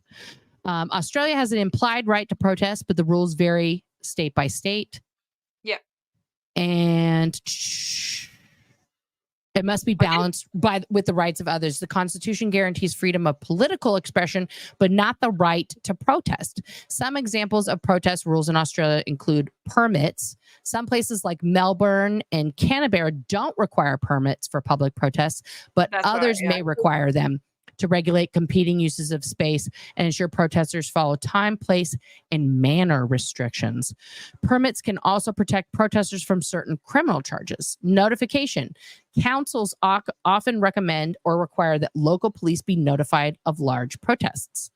Unacceptable behavior. Some behaviors that are considered unacceptable at protests include harming others, damaging property, carrying knives or flares, wearing a disguise. So if people were going to show up in masks, I wouldn't do that. Yeah, they're not allowed to do that, yeah. Yeah, obstructing emergency workers and using threatening or offensive language. See, like in America, we can say whatever we want. But I can't believe people go up in someone's face and say F you, and yeah, it's crazy. Oh, no, yeah. Well, we don't have manners laws here. Guidelines. Some organizations like the National Capacity Authority have guidelines for protests and demonstrations that aim to improve public safety, protect Parliament, that's the government there, guys, and ensure equal access to public areas. Police interactions. In some circumstances, protesters may be legally required to provide their name and address to police, but they have the right to remain silent to further questions. Police may also seize phones if they suspect they've been used to commit a crime or contain evidence of a crime, but they can't access passcodes without a warrant. Fines. If a court finds a protester, it must consider their personal circumstances and ability to pay. Protesters may be able to pay in installments or work off the fine through community service. In recent years, some governments have introduced anti-protest laws that have targeted specific types of protests, such as those at forestry sites or those related to environmental issues or climate change. Yeah, that was the environmentalists. Like I say, they started to annoy the government. But Swedish Lena is very kindly going to traveling an hour and a half to go to the police station in the area of the org to just go in and actually talk to someone and find out. Because so you've done the AI search there, which I didn't think to do actually, which is very good. But it still doesn't, it's finding out the specifics of what wording you're allowed to use. I don't want anyone to get into trouble. You're not going to get arrested there on the spot for it. But you know what Scientology are like? They could, try and sue us for defamation, Well, the only way I would think that you would get around that, okay, and here's my recommendation, because this is something that I want to start doing when I go to other places that aren't orgs. Simply bring with you a Scientology book, Dianetics, highly recommend, and then just read aloud like the outrageous portions about, like, a 7-year-old not wanting a kiss. Do that, because what are they gonna come after you for? That's their religious text. And this is what I'm doing. Available anywhere. It's available anywhere. It's not like you're reading OT3, because that's confidential. I wouldn't recommend doing that, because then they could come after you. Really? That messes up one of my plans. I know. But see, this is here's the thing on that, because, it's disrespectful to their religion. You are true. Defamation is only if you say something false. But you have to remember that Scientology is the most litigious organization on the planet. So if you leave the clear cog out of it, and you leave any other confidential information out of it, and you simply get quotes from their basic books, which are bonker doodles, and start reading those aloud or chalking that on the sidewalk, what are they going to say? They're going to be like, well, that's a quote from the book. So if you can, there are plenty of outrageous quotes there that you can use. So if the police roll up, you just say, hey, we're just talking about their religious stuff here. This is quotes from L. Ron Hubbard, and this is why we think they should be closed down. But you never know, because like when they called the police on me in Portland, they came up to me and they're like, what's up? And I was like, oh, I'm protesting, and they're like, oh, okay. And then they went in there and talked to them for 20 minutes trying to get me arrested. And the guy came out so agitated. Right. And it was like, well, is there anything else you need, ma'am? And I was like, well, actually, and I tried to start telling him all this stuff. He's like, ma'am, Ma'am, I can't comment. So, I've seen all of the documentaries. like, I don't give Do a shit. you I just want need to go. something? I was like, nah, I don't need anything. Thank you for being nice. You know? Yeah, yeah. It's like the police here when they came out to me. They were like, "Oh, you know, she said you were inside the church." I said, "Well, I wasn't," and they're just sort of rolling their eyes, and they didn't really care. And they, you know, they haven't. There's not really any trouble from them over here because no one's speaking up, you know. And I said, what I said to the policeman, I said, "What do you know about Scientology?" He said, "I don't know anything." And I said, "Well, don't you think you should?" You know, and he was like, Yeah. "Oh, you know, maybe I was a bit rude saying that, but I think that training of police in globally, they need to be trained on cults and how to deal with it, and human trafficking as well. Because one of the ways I got one of the ways I actually got into down this rabbit hole, I've always had a massive interest in cults and everything, but I was actually advocating and spreading awareness of human trafficking before I came here. And I used to work as a flight attendant. And there's actually a program that needs to be spread around all the airlines. I can't remember what it's called now because it was a few years ago, where they actually put it into the training of flight attendants, how to recognize the signs of children that are being trafficked and stuff, you know. And quite a lot of children are rescued like that because you know there's loads of signs to look out for. Like, is the child a different race to the couple that are weird? Does it look distressed? Is there bruises on them and stuff like that? And ways to sort of sneak them. I don't know. There's this one lady who rescued a girl. She sort of sneaked a note into the toilet, and the girl read it, and she's like nodding, and you know, and saved her life. You know, so I think awareness with police and you know all authorities, they don't seem to know enough about cults here or give a crap. And like you know, there's horrible people, but like I said before, every person matters. That's how I feel about it anyway. And the police are there to what? Serve and protect. They're supposed to protect people, every person. So exactly. I think they should know about it. They should. And if I was more kind of organized and stuff like that, I would love to put together some sort of, I don't know, it's not to me to provide a training package to the police, but advocate, try and get that to happen. You know, listen, your voice is valuable. Your experience as a flight attendant and the training that you received there is perfect to transition over to your law enforcement friends, the people whose your taxes are paying their salary, and be like, hey, you know, I dealt with this in the airlines, and this is something that's happening right now in these buildings, right? There's children being trafficked. There's people from other countries being trafficked here to work here who don't have access to their passports. And, you know, and that's obviously against the law also in Australia. I mean, I don't know one country that's like, oh, human trafficking, bring it on down. Like, you know, so, you know, it's important, like, to give that information out confidently, because Scientology gives all their information out completely confidently. They're just like, oh, we got the handle for drugs. We got we got study problems handled. We got the mind handled, you know, and then people are just like, okay, well, thanks for taking that off our plate because fuck it. Like, well, they've shut down all the narcanons in Australia. They're not having it here either. And I actually put a video up recently of me speaking to them in the church about it, and how she's going, oh yeah, we definitely have a narcanon in Australia. They're not even in the loop. The church members don't even know what's going on in their own organization. They wouldn't be, because if they found out all the narcanons got shut down, then they would be like, we're next. They would start freaking out. So they cannot tell them. They cannot let them know that that's what's happening. They all think that there's millions of members walking into Scientology every day around the world. That they're the fastest growing religion on the planet. Yeah. They're not going to find, you don't ever find out the bad news. Never. Well, this is what I'm going to do. So I'm getting a massive sign made with a big picture of, you know, the picture of David Miscavige with, he's standing at the desk and he's looking kind of evil. The one where he's like leaning. Yeah. Mm-hmm. So I've got that, but with a big pile of money in front of him. And it says at the top, like, you know, your church, something like basically your leader has got multiple lawsuits out against him. And then I'm going to have the actual lawsuits, which you can get online, like all the charges, everything printed out.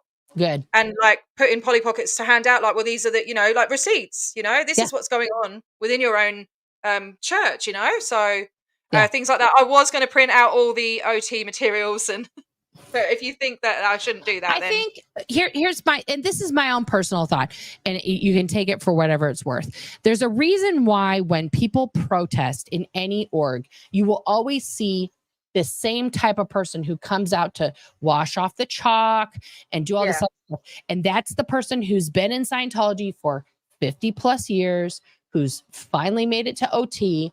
And so they are safe to be around the protesters, because protesters in general are talking about Xenu and they're asking giving the clear cog and stuff, right? So it has to be somebody who has attained both these things, because Scientologists, and I believe this myself with my whole heart and soul, that if you know these things, right, or if you hear them, even if you just hear them, before you are ready to absorb that information, because you're not at that level, you will get pneumonia and die. Yeah. So they are literally trying to protect the people inside from death by not letting them come near you, while they go out the back door and the side doors and stuff. So it's not like you're going to reach somebody differently because you don't. It would make us look evil, like extra evil SPs. Yeah, okay. I mean, if I had heard people scream about Xenu and all this stuff, I'd be like, who the fuck is Xenu? Like, these people are wild. Like, what the fuck something is that? like 5%. I think 5% of Scientologists actually know who Xenu is. Right. Okay, so what about another idea? I've been talking to quite a few people, a few ex-Scientos and stuff, of just mentioning their tech. So things, actually, Aaron was saying about it yesterday, but for example, the AEIOU tone scale like video. I'd love to get that video. I'd love to reenact it, like get like different people and different outfits and stuff like that and reenact it. But just replying to them in AEIOU, something like that. Because it if you mention their tech, it devalues it to them, and they're like, well, how do you know about this? Yeah, how do you know? So like when you see them, they're just yawning, they're just pretending to yawn. They were doing that for a while, and just be like, flunk. That's not boredom. Just tell them whatever they're doing. Just tell them flunk. Yeah. LTR 0. It will drive them nuts. It will drive them nuts. You're not being here comfortably. Flunk. Yeah. That's it. Yeah. And once maybe that will plant a seed. Like, how does everyone know about this? It's not as sacred as we think it is. And maybe they'll start looking into things. I don't know. Just be like, hey, listen, ask them, how much money have you spent in Scientology? They probably won't answer you. Be like, okay, if it's more than $50,000, guess what? I know everything you know for free on YouTube. Yeah. So think about that. Yeah. Like, why is all this out here? And you had to pay all that money, and they're telling you that they're the only ones with it. Like, if you like what you like, it's right there. It's for free. Save your money. Yeah, definitely. I mean, the guy I spoke to outside Perth Org, he'd been in, I don't think he had any money, bless him. He'd been in for 35 years and he hadn't got clear. Is that normal? That can be, and that's super sad. And he was like, because I realized quickly that asking someone whereabouts they are on the bridge is actually really, really rude. Yes. I didn't know. So that's like asking, are you in menopause? Yeah. Well, I'm an open book, mate. I don't care. I'm an oversharer, but it's seen as rude. So I've learned that. But bless him, I felt really sorry for him. I thought, oh gosh, he's obviously dedicating his weekends going around, because this was on a Saturday, or I think it was a Sunday, 5 o'clock. He'd obviously been coming back from walking around all day. Told me about these suburbs that he'd been, going, knocking on people's doors and trying to educate them about the truth about drugs. And people are thinking, like, bugger off, like it's nothing that we haven't learned in high school, Yeah. And in fact, factually incorrect, as Jeff from PTS for Life, he showed on his channel. He did a thing where he went through it, and it's all incorrect, Oh yeah. Oh no, 100%. And he's dedicating his life. It's very, very sad, and the main objective is to sort of save the children, try and get them out or stop them from going in. But I also really, really feel for the adults that have been brainwashed. I feel like everyone matters, and not just the kids, And I agree with you. So evil. Well, this is why my focus isn't just on the physical orgs. They are important because they are like a gathering place for Scientologists. But the real problem, and I was just having this discussion with a friend of mine, is that like Scientology is like the Hydra, right? So like, let's say everybody's emphasizing the kids situation, which is a situation. I'm not downplaying that. Okay. But let's say because of Surge speaking out constantly and all the protests and kids can't consent and all this stuff. Let's say Dave Miscavige is like exactly like he was in the 90s when he closed the cadet org because it was because of flaps with kids in the cadet org. So let's say he goes, okay, this is a flap now internationally. We're got to get rid of all of these kids. We're just throwing them out. I don't care if they're married. I don't care what. We're getting rid of all the minors. Every minor across the world has to go. So let's say we solve the kids problem. Scientology will still be there. Scientology will still be operating. Even if they threw every single kid out on their ass on the street right now, which is exactly would be their solution because they did that in the 90s and in the early 80s twice when they canceled the cadet org twice. But there's still so many other problems that keep Scientology propped up, right? So you have the real estate scam, you have the front groups, you have so many front groups, and the front groups are really the real problem because that is how they sneakily they filter money, There's an elaborate network of front groups, especially in Australia. Well, worldwide, filtering money back to the mothership, Right. And all of these things need to be like attacked at one time. You can't, one of them isn't going to cancel Scientology and get Scientology off the map. I mean, these lawsuits are also extremely important. All of them that are out there right now, Leah's lawsuit, Valeska's lawsuit, the Jane Doe's lawsuit, all of these things need to definitely have momentum and support and be being pushed forward no matter what. And, what Miriam's trying to accomplish there in Australia as well. So, all of these things need our attention and our support because it's not, unfortunately, it's not a singular thing that's going to get them shut down. But I do want to get to our chats here. There's so many chats for you. Yes, and everybody I would love to, All right, Ree's in the house. Hey, girl. Whoop, whoop. Hey, girl.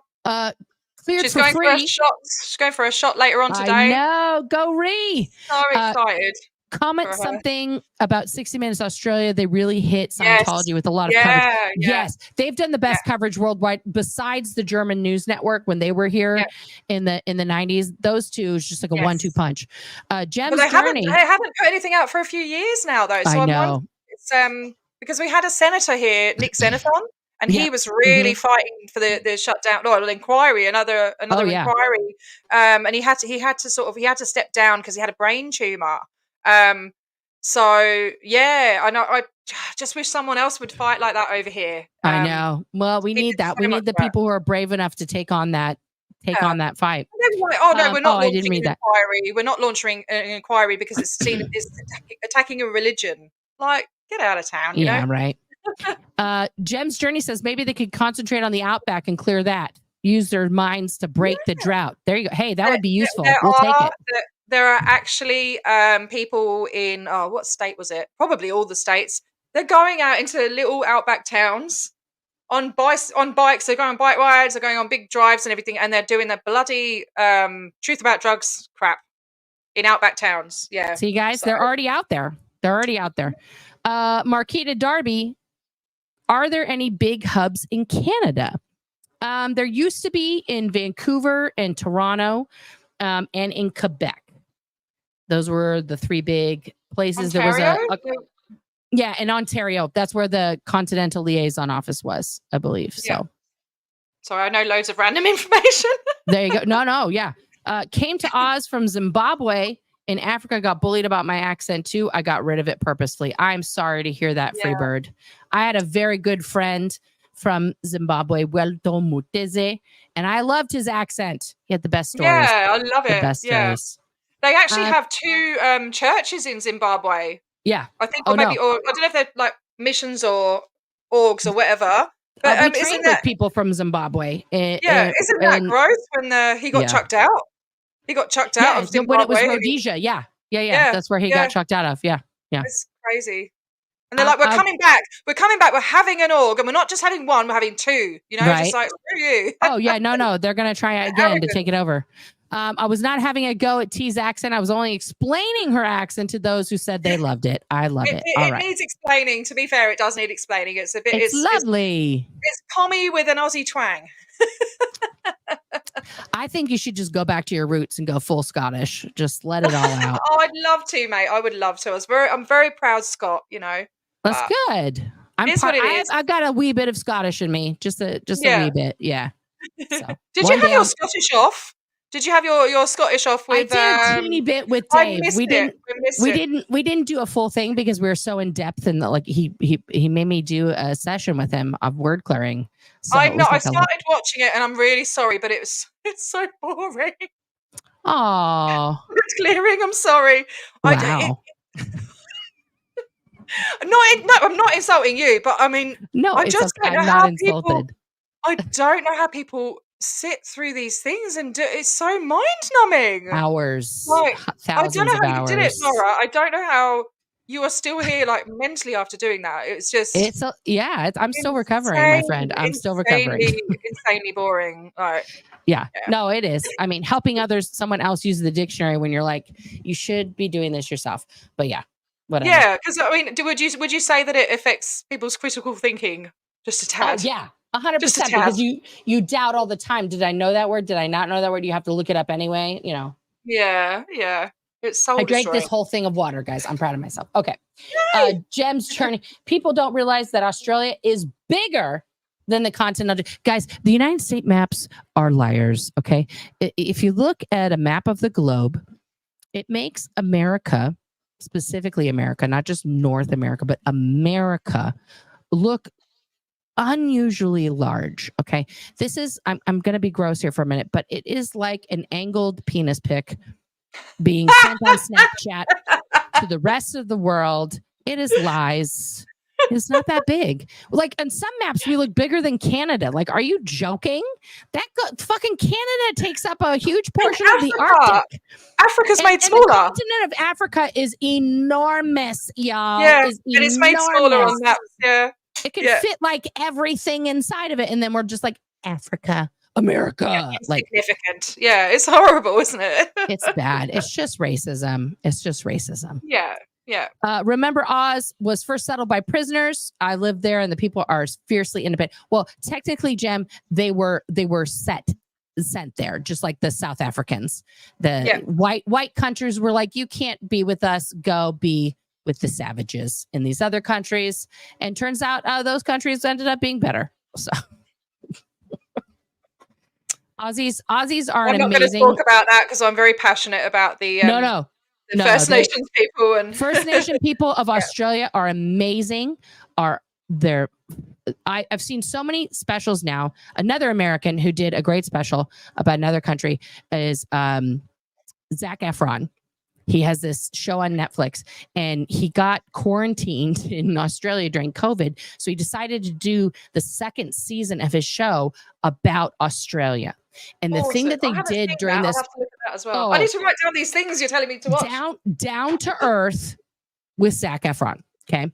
The second season is so wonderful because everywhere they go in Australia, okay, there's a disclaimer at the beginning of each show that just basically says, we want to acknowledge the Aboriginal people, and they get permission to go on the lands and get blessed by the leaders and stuff before they go, which I thought, okay, like not always, but yeah. I'm saying in the show they did. They okay, yeah. Oh, right, no, people just traipse around wherever they want and are just like blah blah blah. Like you can't be respectful. Be respectful. There's also a great movie. I'm gonna find it. It is about trying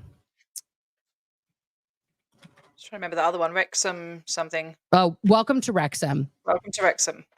I'm writing these things down. I've got the rest. I should have the rest of the day off. I should go down to the org, but by the time I get there, I do need to go down there more. Oh no, I can't. I'm taking my son to therapy. I totally forgot. You should watch also one of the greatest movies of all time, where this is where I learned about Aboriginals in Australia, is called The Sapphires.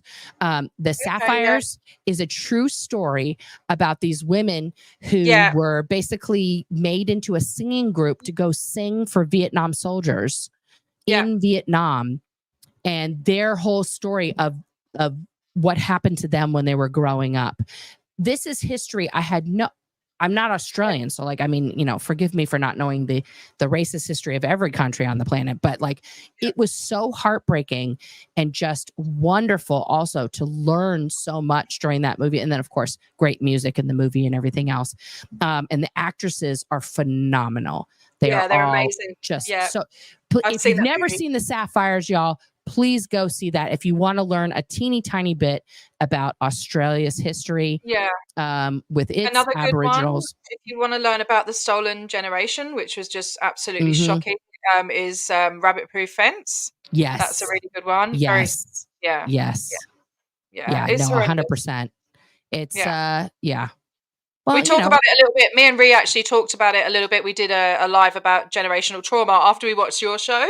We were sort of inspired to do it, you know, because you were talking about the indigenous. I think it was Canadian. Was it Canadians or I don't know? You were talking about indigenous in America, actually. I think.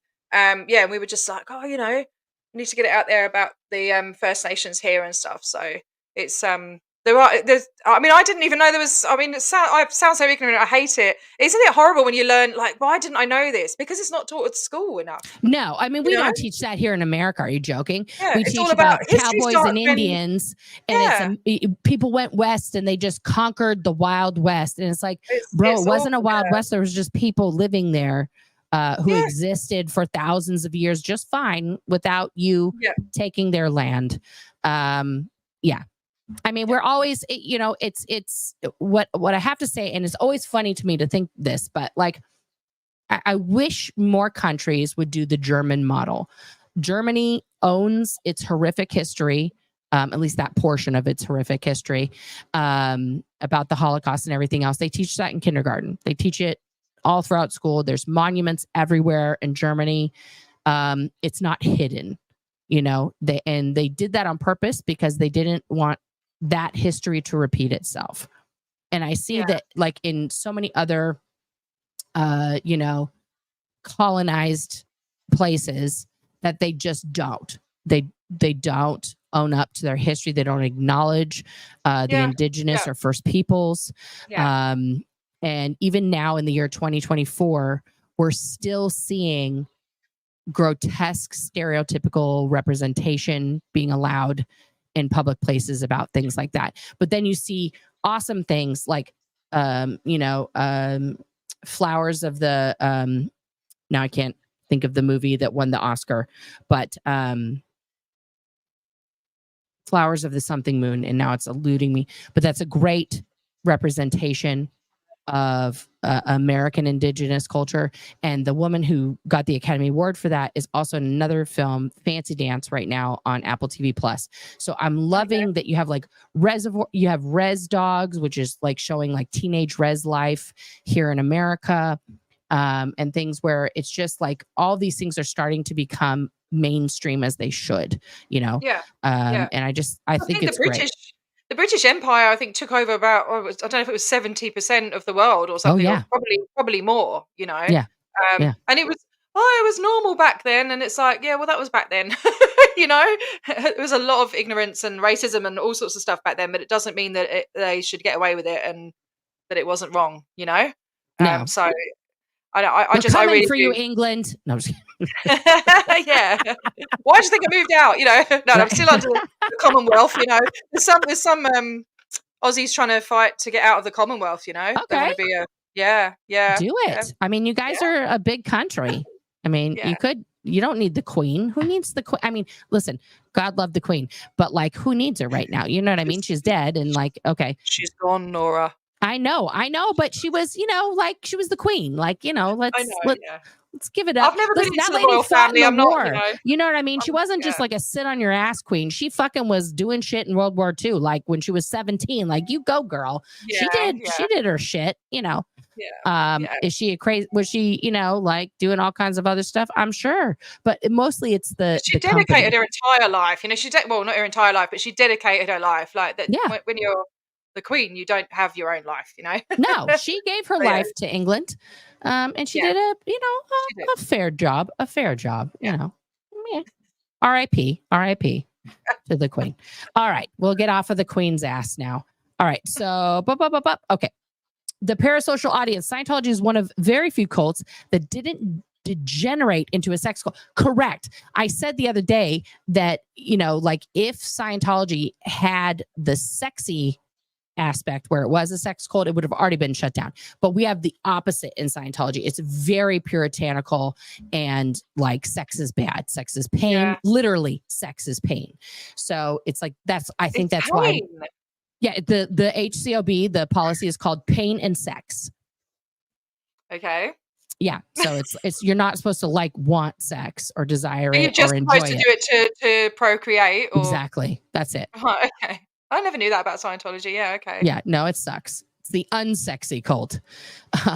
This is only my third YouTube comment ever. Nora, you are brave, strong, smart, beautiful, hysterical, and more. Your hilarious breath of fresh air, peace and love and respect to you and yours. Thank you, Victoria. My goodness, I'm going to blush now. Beautiful. Thank you. Indigo twin, hormones are hell. Yes. Canceling hormones. Jesus. Oh, the night sweats, mate. The night sweats. Oh, and I haven't even. I'm Perry. So what's it going to be like when it's full on? I hope it. I don't know. I'm getting sweat from like my knees down only. So I wake up and like the bottom half of my legs are wet. Like what's wrong? What is up with that? That is weird. Right. Thank you. Okay. That's very strange. I have it all down my back of my shoulders, all my hair, all my head sweating, my back, like everywhere. I get the flashes, like the hot flash. That's fun. That's fun. Yeah. No, I hate it. Respect that she's holding it down. Absolutely. Absolutely. Indigo twin. You're doing so much good work, T. Plus you're smart and funny and cute. Boom. Yes, she is. Yes, she is. So are you. You're lovely. Poe on the go. Nora, everyone's first time wasn't just like Top Gun. Well, good for you, Poe. Good for you. Good for you. I love Poe. Gregory. I love it when he talks about his missus as well. He's so cute. I know. He's so in love. 4 a.m. ladies. Time zone suck. Oh, my goodness. Oh, wow. Well, good morning to you in South Africa. Here, man. Appreciate you being here. Nancy's shouting out all the Australian locations. Headquarters in Sydney, Melbourne, Perth, Adelaide, and Canberra. So Adelaide at the moment, they had like a little, so Canberra, you missed out Brisbane. Oh, no, she said is there we go. Mission in Tasmania and Brisbane. Church of Scientology Sydney is the regional headquarters for the entire Asian and Pacific area. Yeah. Yeah. So Tasmania hasn't got a mission anymore. It's been shut down for about over 10 years, I think. Fantastic. Brisbane is like a shop front. Canberra is like a shop front. Adelaide was like a shop front, but they've recently put their what do you call it? It's not a church, is it? An org? Their shop front, their little shop. They put it up for sale, and they do have a building down in Port Adelaide, a huge building that's been there for like 17 years or something. But they haven't opened. Yeah, as far as I know, it hasn't had renovations. It must have had renovations started on it for them to be selling their little shop. Otherwise, they're left with nothing. So I don't know. Well, they could leave with nothing and then still be fundraising for the renos. Oh God, yeah. And where else is there? So Brisbane. I did forget Miriam, but thank you, Swedish Lena, Miriam. And Cherokee wants me to know she has a YouTube. Yes, I will subscribe. Joy. Yes. And Kirsty. Sorry, Kirsty really needs subs to go live. Kirsty. Okay, what's her at on YouTube? I don't know. It's I've got it all on my description, and I've got a community post. Okay, let me look here. I don't know how you say it. Scientology. So is it Electric Boogaloo or Electric Boogaloo is coming, but it's the other one. Hang on. Scientology? Yes, that's the one. Scientology. Okay, I'm gonna pull that up here. We're gonna get Kirsty some more subs. Let's get her some more subs here. Yes, please. Oh, I'm just looking at my chat now because I didn't know whether I should put YouTube up at the same time because it affects the sound sometimes. Yeah, I have it up, but I have muted it. Yes. All right, so I am gonna put.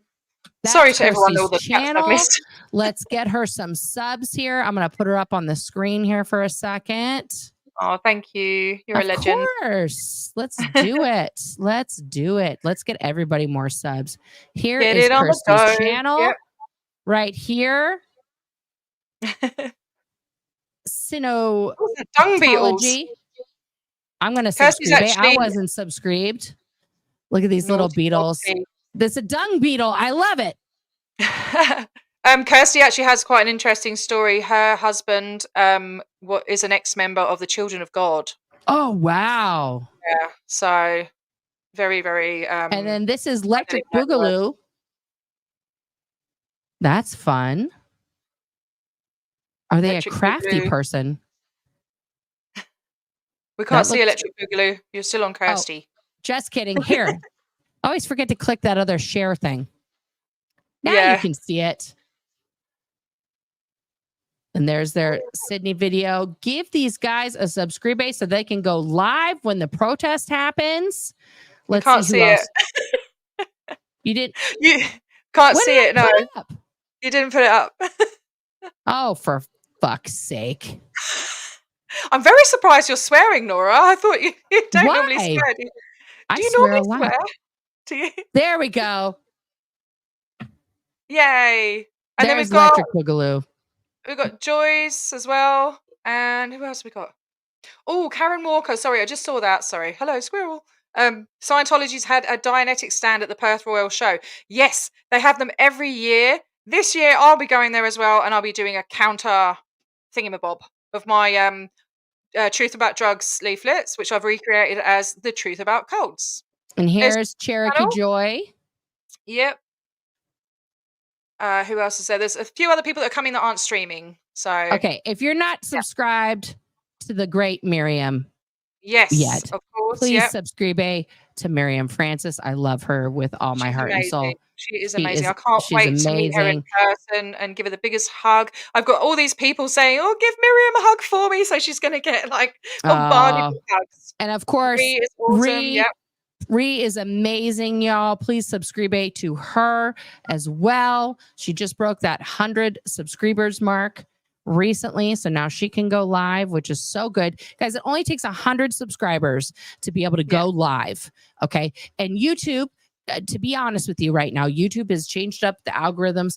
They're not really focused on subscribers. I mean, I'm always focused. I love all my subscribers. I love you.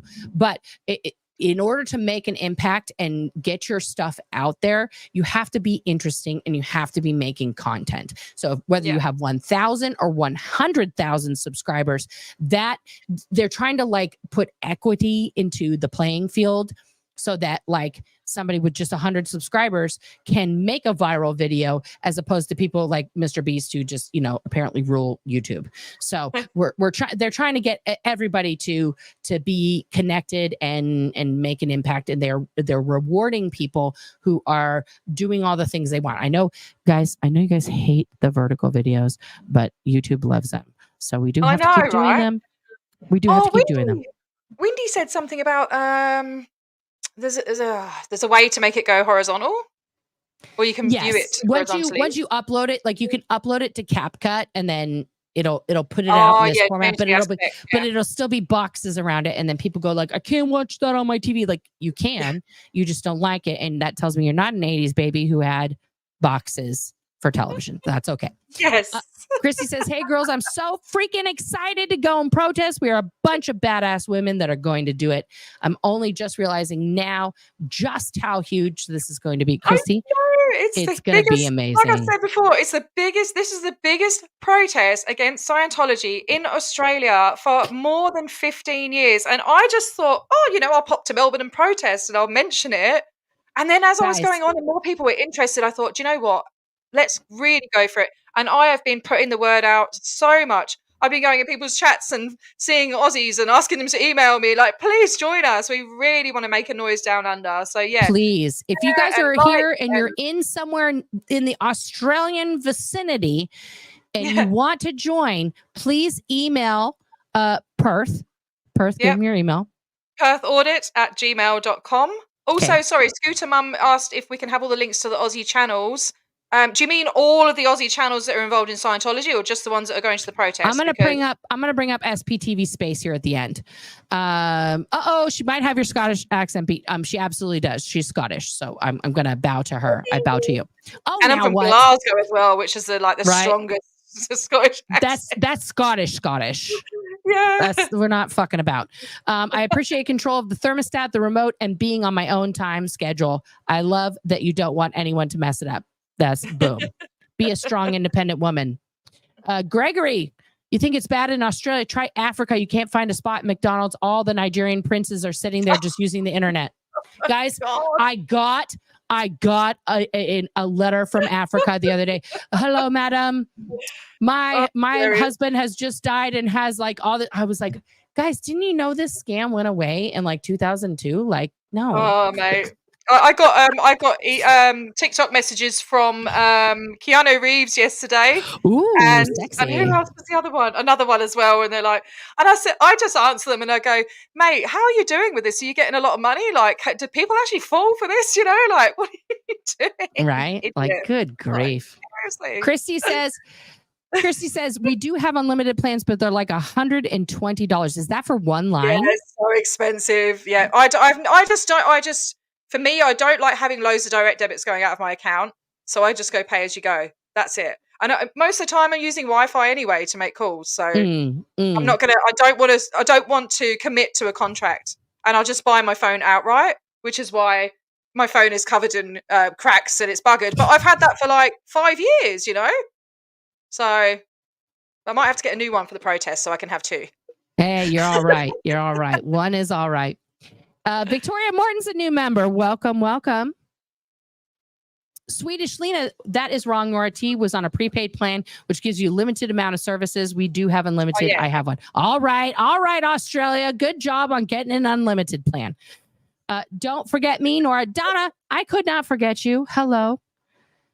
Indigo Twin, will you put it on your community page when you come to certain cities, Nora? Because I'd love to make it down to the org if you come to town. I need to get out there. Yeah, if I do organize a tour, guys, I will be putting that out there days in advance. I promise you.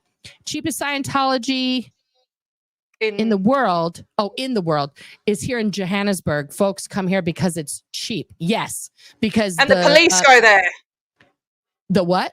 The police go to the org and do the courses there. Gregory was saying, but people go from all over the world to go to South Africa because the exchange rate of their money is so immense. So it ends up being like cheaper for them to do it there. Yeah. Fact: Hubbard was a scammer, philanderer, and a felon. Yes, he was. My ruin is I'm bisexual and I fight authority. Hell yeah. Ariel, girl. If you think a Bloody Mary is weird, try a Caesar. Like a Bloody Mary, but with clamato juice and spicy.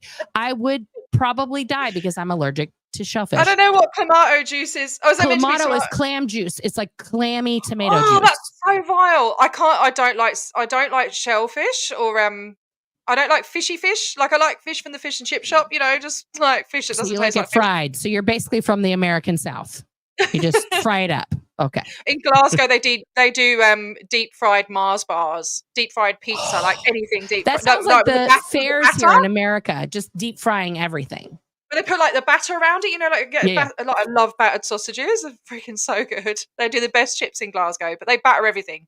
Deep fried just pizza. Batter it and fry it, whatever it is. Yeah, yeah. There you go. That's the solution to life. Just batter it and fry it. Solution to clogged arteries. YouTube filter. The YouTube filter does not filter Afrikaans. Yo mas se pus is a good generic. Okay.